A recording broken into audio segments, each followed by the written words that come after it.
because I'm a political science major, I have a pretty good understanding of communism in general, and we've discussed the Communist Manifesto in class several times.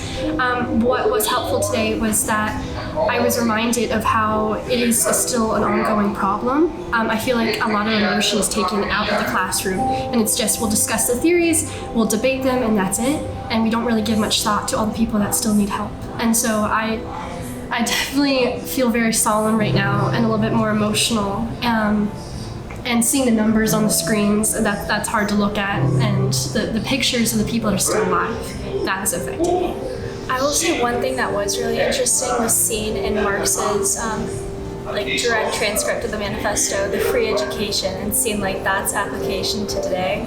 It's kind of terrifying to see that we might be going down that route. I don't know that it's that extreme now, but it was definitely a little bit of a humbling reminder to how grounded we still are in some of these very common misconceptions of communism. Mm-hmm. I appreciated the discussion today about how he's talking about how we want to have discussions just so we can really talk at the person rather than talk with or listen. And I feel like that happens in my classrooms a lot, of we just simply discuss the theory and then we move on, and I don't give it much thought at all. So yeah, that's pretty much what I've taken from today, is that it's not just a discussion but an actual issue, not simply a theory to prove right or wrong. Yeah. At school, I've learned a lot about our country's history. I've learned a lot about capitalist economies and how that works. I remember taking an economics class at my school, and we learned about the differences between ideologies. And so I think coming here, I had a basic idea of the differences between capitalism and communism and the history behind them. One thing that I didn't know that I enjoyed learning about more was just the background of Karl Marx, how he came to be the author of Marxism that we know today, and understanding his background as a person and a lot of the parts of his life. There's a lot of debates that are happening in our culture today on socialism and socialist ideas, especially on big public universities.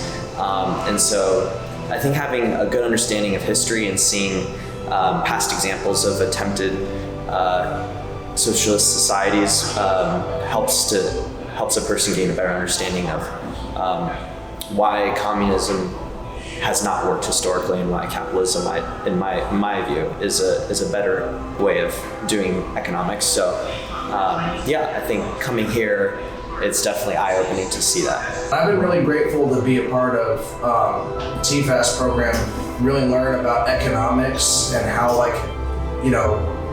capitalism works in that way, because to really get some of my deeper questions answered, and then to be able to pair it together with this to kind of learn more about what exactly is going wrong and what that leads to. For me, I had a pretty good high school education to learn about some stuff, but it's still, I think I should have done more reading of this. I think overall in high school and college as well, that people, we should evaluate all ideas and read about them, but we also need to read about the consequences of the ideas and what that actually led to.